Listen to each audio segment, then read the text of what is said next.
So I always say please and thank you when I'm prompting because I feel like if the robots do take over the world, they will remember that I was polite. If you've ever felt a bit intimidated as you start to explore the vast world of artificial intelligence, or if you've hesitated before diving into the AI pool, wondering if it's too complex or too technical for you, don't worry, you're not alone. Welcome to AI Explored.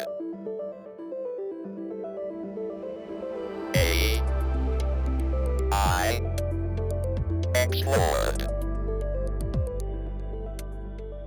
Welcome to AI Explored, the human's guide to the future. I'm Jeremy, your host and certified human, here to guide you through the mysterious realms of artificial intelligence. We're setting sail on a special journey with a fascinating guest who's just beginning to dip their toes into the vast ocean of AI. Together, we'll unravel some myths, share a laugh or two, and maybe, just maybe, demystify a bit of the AI world for you. Today, we have the pleasure of exploring the world of AI with someone who brings a wealth of experience from the technology staffing and strategic sales sectors. A US-based, UK-raised dynamo who has lent her talents to companies like GitLab and now shines at Talent Professional Services, where she helps companies build hiring strategies and source vetted technical talent. With a knack for turning challenges into opportunities, she's a relationship builder, a trust architect, and a tech community aficionado who, through her enthusiasm, helps professionals harness the power of AI in their careers. Whether it's refining the recruitment process or advising on tech solutions, she's always ready with insightful, actionable advice. Strap in, adjust your headphones, and prepare for launch. Our mission to demystify AI starts now. Let's give a warm welcome to Annabel Pickens on AI Explored, the human's guide to the future. Annabel, thank you for joining us today. Can you share a little about your background and what initially drew you to AI? Sure, Jeremy, and thank you so much for having me. I'm very honored to be here. So yeah, my background, I think it's important to note that I didn't grow up in the US. So I grew up in the UK, and a lot of people don't realize that back then there was a really big gap between technological advancements between the US and the UK. Like, for instance, when the Game Boy first came out in America, my dad brought one home from a business trip for himself, not for any of his three children. I mentioned earlier, my dad's very into technology and gadgets. And so I really didn't have a lot of technology growing up. Like, I didn't learn how to touch type in school. I didn't learn how to use Excel or any of the Microsoft tools in school. In fact, the only typed paper that I handed in when I graduated for university was my thesis. Everything else was Oh, handwritten. awesome. So there was, it's pertinent because when I say to people over here that are the same age as me, they don't have the same like technology gap experience. So I grew up in England. I've now this year will have been in the U.S. for the same number of years that I was in England, which is scary. It makes me wonder if I'm still even English, but so that'll be later in August when I have to contemplate that. But I've been in sales most of my career. I've anything from beverage sales. I worked for Republic National Distributing Company to logistics sales to software sales, and probably where I've spent the most of my time is in technical staffing sales. And so I've always been, I think, an early adopter and very curious about technology. But in terms of when AI first piqued my interest, probably earlier than most, because in 2012, I started working for a company that had a sister software company that had kind of recruitment robotics embedded in it. So it had the AI, ML, NLP. It could sort the candidates not just by whether or not they were a good fit for the job, but the likeliness that they would be ready to make a jump to the next role. And so that's Oh, based wow. off of all kind. Yeah, it was pretty cool. So they were a startup when I first joined, and they were exhibiting at Staffing World, and they needed someone to come and help them sell. And so I had done a lot of events at the startup software company that I'd worked at, and I was in sales. So they gave me a crash course on the product, and off I went to Staffing World to sell it. So I was kind of fascinated from then onwards, but then we fast forward to ChatGPT's arrival has just put everything on steroids. So I think one of the things that blew my mind is just how when I was at the conference talking with people about it is how scared people were that it was going to actually replace them. And I've never been of that mentality, because the way that I see it is if used correctly, it's not replacing you, it's going to make you better, more effective at your job. And I saw that back then, but there was, I think even our branding was like, make your recruiter a super recruiter. Like, we're not replacing your recruiter, we're just making them better. So I think like the misconceptions, that's a lot of which still exist today, right? Let's be honest. That was something that I wasn't expecting. No, that's awesome. And that's funny because that actually gives a little insight into, you would have had a leg up, because a lot of times robotics, for example, right now is going under that same scrutiny with so many cobots and robots hitting warehouses. It's the story is that the jobs are going to get lost. And I say that the most people I talk to that have no idea about AI, that is their concern. And you were hearing about that concern a decade before those individuals that are now just getting that experience. Have you found that to be true though? Like, do you feel that the product or what you were building then actually did enhance? I guess it would have had to, because the way the technology was at that time, but do you feel that it did? I do feel that it did enhance, and that it was designed to enhance. I feel like since then, especially in the last couple of years, we've seen kind of a mass exodus of companies throwing their talent acquisition out and giant layoffs. And what concerns me about that is that the tool was only as good, like it's out of the box, it's like a newborn baby. It's only as good as the recruiters that are using it and, you know, training the models essentially to get better and better. And if you only have one or two recruiters, you need to have a decent amount of humans for the data to be good. So I worry that companies are trying to replace people with AI. And, you know, this is kind of where we're at with AI. We're all trying to figure out how we're supposed to use it. And I think we might have over-rotated a little bit in some areas, thinking that AI can pick up the slack maybe a little bit before its time. Yeah, that's a very good observation. So taking that same concept then and putting it to today, how have your views changed? So, you know, you got to see it in 2012. And there were the misconception that all jobs, maybe not all, let's not speak hyperbolically, but that, you know, someone's job is going to get taken away eventually by this AI. And then fast forward 10 years now, and you're probably dabbling in these things or looking around. Do you still feel that concern is there among people? And then how do you think it has changed for you? Like, do you now go, oh, wait a minute, you know, 10 years ago, maybe not, but now there's this weird position that we may be in?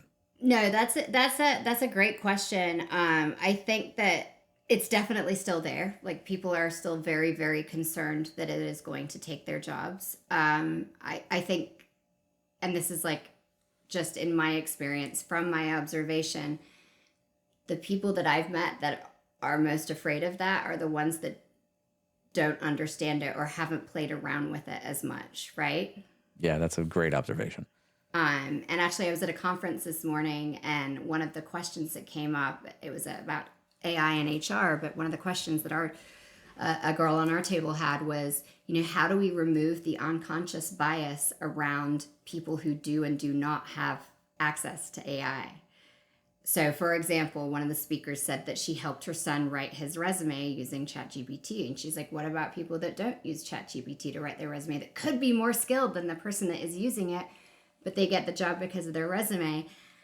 And That's a stumper, right? But my Yeah. favorite was the panelist that answered that question was like, all data is biased. Okay, we got really serious. I know, Let's we back did. it out. So, do you have any humorous or unique stories about AI? It could be from the past, it could be recent, and it could be on any Humorous. topic or person you want to talk about. I mean, I mostly use AI as my brainstorm buddy, right? So Mhm.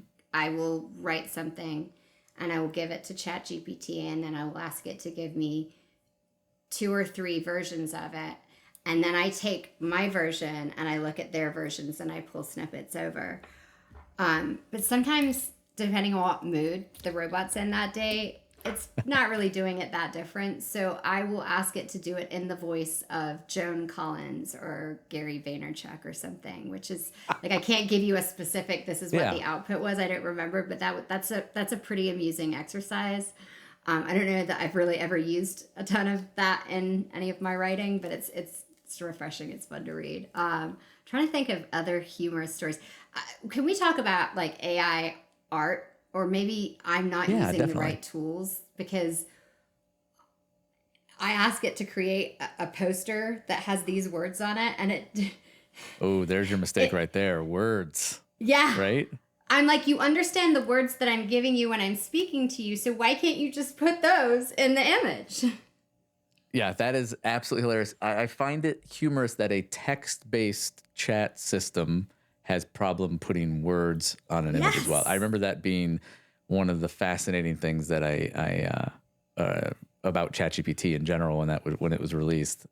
Yeah, it's some interesting things. So I tend to always say exclude. Well, even if you tell it to exclude any words whatsoever, it always somehow sneaks some words in It there. sneaks them in, yeah. Yeah. It does. Have you found yourself ever arguing with it or, hey, Yes. fix this? And it says, I did fix it. And you're like, no, you didn't. Oh, I see now. You're right. Like Yeah, anything like, yes, I have. I have argued with it. So one of the things I use it for probably the most, like every time, because why would you not? Is if I've written something and I want to add some hashtags at the bottom on LinkedIn, oh, I yeah. throw it in there and I ask it to give me 20 to 25 hashtags. Every time it wants to go 1 hashtag, 2 hashtag. You know, I'm not putting that on LinkedIn. I've even started prompting it all on one line. Please give me that. And every time I have to stop it and be like, no, on one line, no numbers. I love it. Yeah, I remember Leah had some similar stories from like a year ago where she would get in arguments with it, and I love that I'm saying it now, actually, right now. But she would get in arguments as she was using it, and I'd see her, over. She'd be working on a project or just wanting to. I remember she was working on something like a story for Eiley, and she wanted something very specific, and it would say that it did it. And I remember her out loud going, quit telling me that you're doing something that I can see you're not. And I'm like, who are you talking to? I thought she was mad at Her me. serious voice got on. Oh, yeah. Come to find out, she was angry that ChatGPT was telling her that it did a thing, and it had not. So that's very funny that you have similar experiences. I got to tell you this story. One day, my daughter, I picked her up from school and it was Wednesday, and she gets in the car and she is so pumped because she thinks tomorrow is Friday. And I'm like, oh, yeah, we've all been there, right? So I'm like, oh, honey, I'm so sorry. Tomorrow is Thursday. And she looked at me with like venom in her eyes. And she was like, no, it's Friday. And this argument goes back and forth. And I'm like, I promise. And she goes really quiet for a second. And then she comes back and she goes, Mommy, can you ask Siri what day it is? I'm like, you don't believe me? I love it. It's at the point where my daughter trusts Siri, Alexa, and Google. And yes, I have all 3 in my house over me. Yep. That is hilarious. When I bought my dad a Dot, this is like probably 8, when they first came out, my dad's a big gadget guy. So I got him a Dot. And my mom got really mad because she said he was talking to the computer more than he was talking to her. So she hid it. And for 4 years, he like this gift that I bought him. Like I was really mad at my mom about it. Every time I'd come home, I'd be like, do you still not know where that is? Like that cost me money. Like this is not cool. Well, one year I came home and my sister's like, come here. She takes me up to he has like a dressing room. She goes, he found it and he taught it how to whisper to him. And mom doesn't know that he has it. So they whisper to each other. Oh my goodness. That is awesome. That is absolutely awesome. So hopefully my mom doesn't listen to this and I haven't let her secret play. Perfect. Okay. I'd like to then talk about what AI technologies you find yourself using daily. So I feel like I can start listing, and I will start listing where I use it, but I honestly feel like it's probably in more areas than I realize in my life, if that makes sense. So yeah, and that's what's fantastic. Yeah. So we've got obviously Hulu, Netflix, and my Kindle. Like I don't know where I would be without the it knows who I am and what I want to read next and what I want to watch. Like who has time to figure that out? Actually, I had to unravel that a little bit because I realized that I had leaned so heavily into just letting Instagram tell me what I wanted to buy and, Instacart telling me what I felt like for dinner and stuff, that I had almost made myself like a prize. Like I'm sure like everybody wanted me on there because I would just do exactly what I was following the behavior. So like a year or so ago, I really shook up everything and I started kind of curating my feed so that I was kind of protecting myself. I mean, you can't get everything out of there. There's still ads, there's still noise, there's still negative stuff out there. But so that what was coming in my feed was not A, making me want to buy something, and B, was making me smarter, happier, better human being versus just like the capitalism, consumerism, like. Yeah. No, that is absolutely fascinating.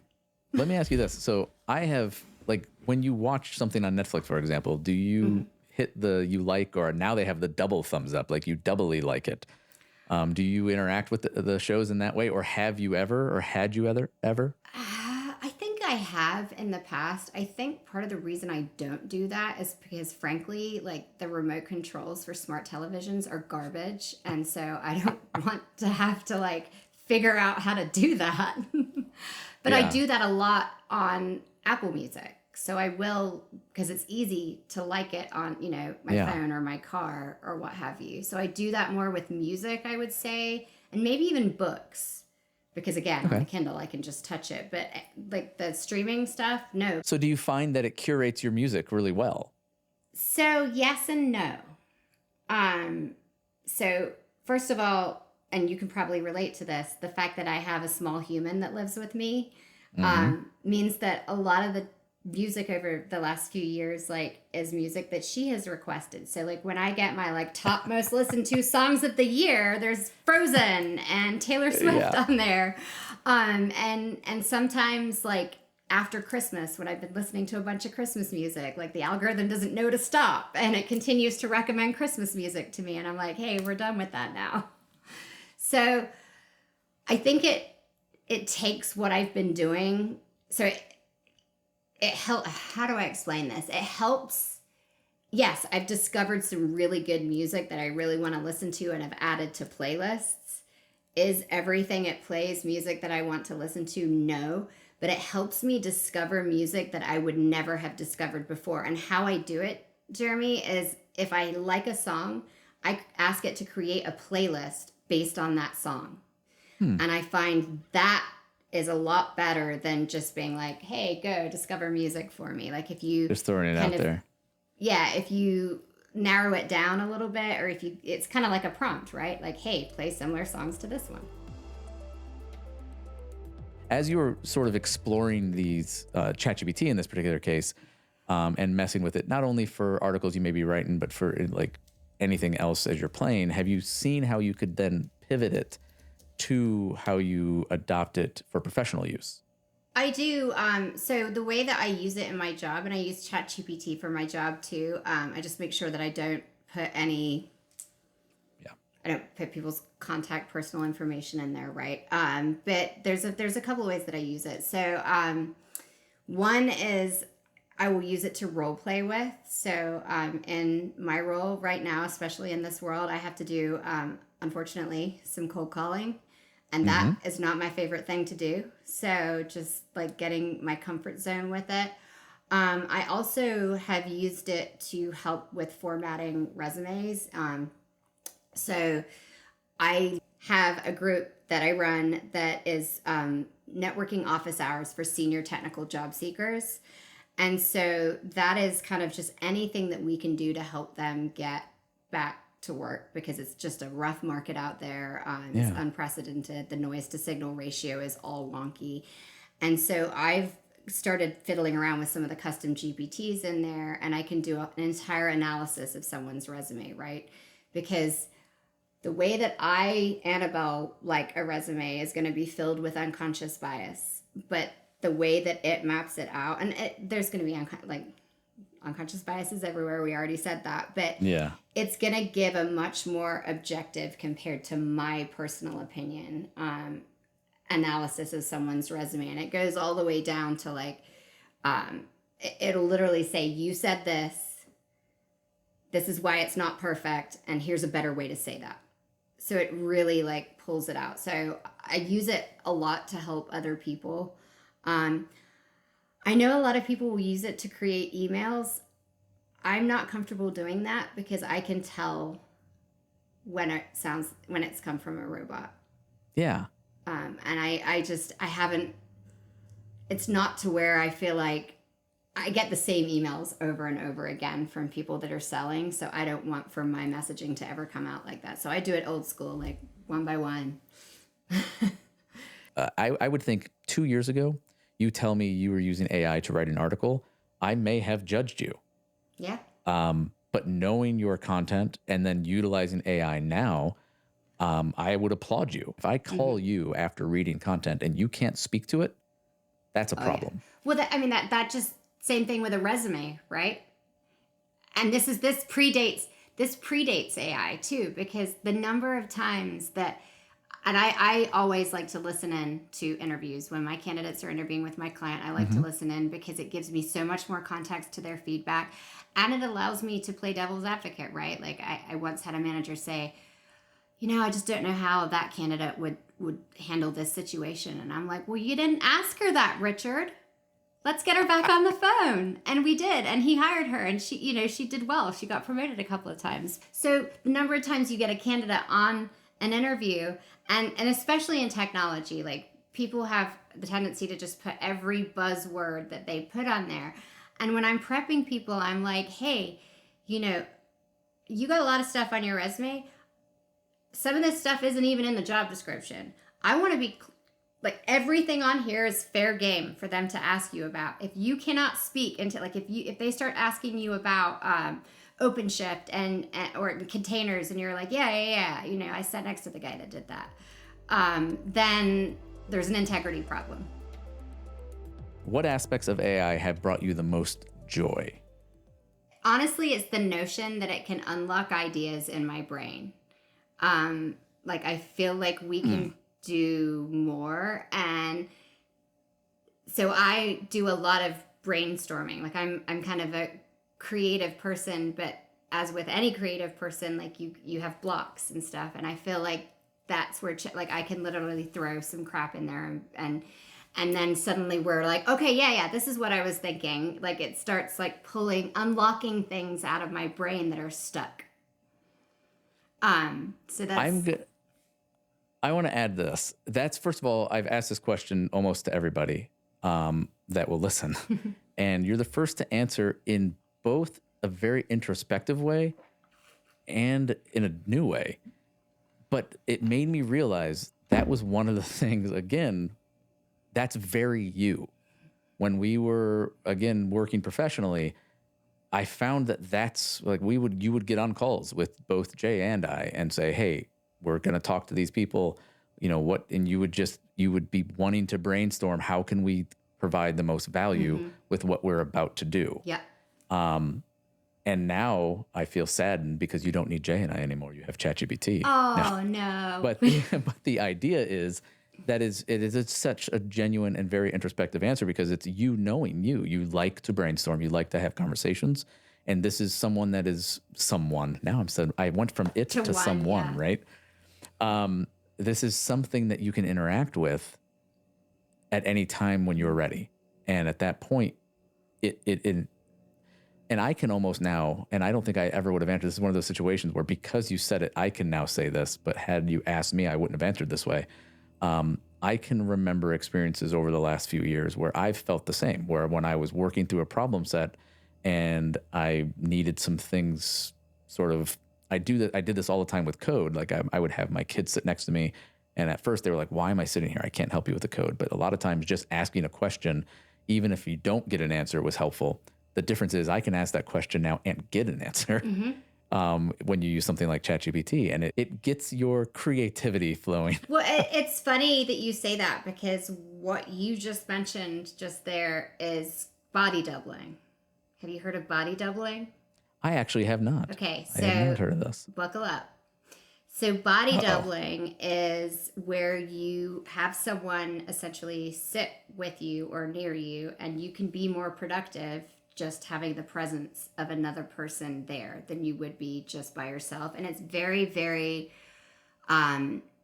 it's something that like I will invite a friend over to. I have a couch in my office to sit on my couch sometimes. Like it's a tactic that I use a lot. It's very well known in ADHD communities now that everybody knows about ADHD and how to deal with it. But body doubling is a coping mechanism for people with ADHD. But it does, ADHD is just, it's a spectrum, right? So like, doesn't mean that people without ADHD couldn't benefit from body doubling or whatever it is. So it's interesting you say that because I didn't realize that I was kind of body doubling with ChatGPT.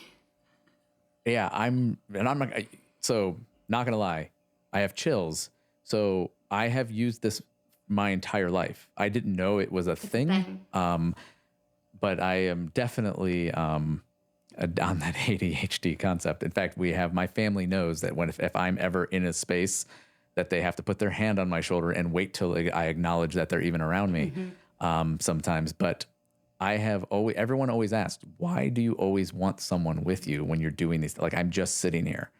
And I had no clue, but it is such a comforting thing. And then I've always used the excuse that I can ask you a question and it helps spark an idea in my mind. But now that if I'm honest with myself, what you just described is also what's happening internally.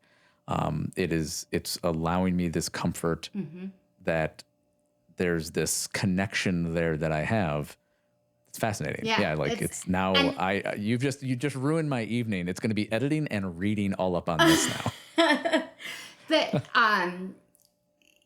with everyone going remote, like you don't like necessarily need to consciously be body doubling. Like you could just be in an office sitting next to someone and able to check in with them, and that counts as body doubling. So like with everyone being all remote or partially remote, with the post-pandemic kerfuffle that we now are living in, I've found that working from home is very, very difficult for me. And I've worked from home probably more of my career than I have in an office. And even when I was in an office, I was more in client sites than I was in my office. I actually joined a co-working space a couple of weeks ago because, again, I don't even need to know the person to body double with them. I can just go and sit in their space and it helps.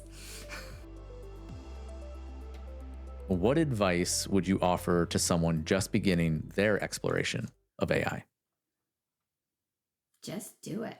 Just go play, have fun. Like it's one of the coolest things to learn because you can't mess it up. I mean, what you do with it, you can mess it up. But in terms of playing with it and getting used to it and understanding like what it responds to, like go do it. Like that's the easiest way. Be curious. And just like that, we've come to the end of today's digital voyage into the heart of artificial intelligence with our special guest. From their first curious steps into the world of AI to the delightful and daunting moments they've shared with us today, it's been a real journey of discovery. What did we learn? Well, AI isn't just about algorithms and automation, it's about the human experience, the dreams we dare to dream, and the fears we must muster the courage to face. We laughed a bit, questioned even more, and perhaps saw a bit of ourselves in the stories told today. Whether it's Netflix suggesting your little human's favorite kiddo shows on date night, or your car gently reminding you to slow down, AI continues to be a pervasive and integral part of our lives. But as we navigate this brave new world, let's remember to take it all with a grain of silicon. After all, every new technology is a tool waiting to be mastered, and every tool is a potential story of adventure. Now, it's your turn to shine.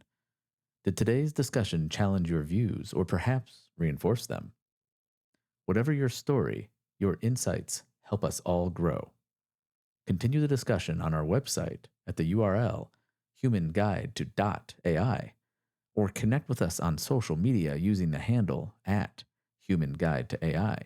Share your thoughts, your laughs, and even your skeptical glances. Your participation helps turn this exploration into a shared adventure. Let's keep this conversation going. And if you'd like to reach out to our guest, Annabel Pickens, you can find her using at Annabel in America on Instagram or Annabel Pickens on LinkedIn. Thanks for tuning into AI Explored, the human's guide to the future. I've been Jeremy, purely human and perpetually intrigued by our pixelated pals. Until next time, stay curious, keep dreaming expansively, and never cease to explore. Remember, the future isn't pre written, it's crafted by our collective imagination, one episode at a time.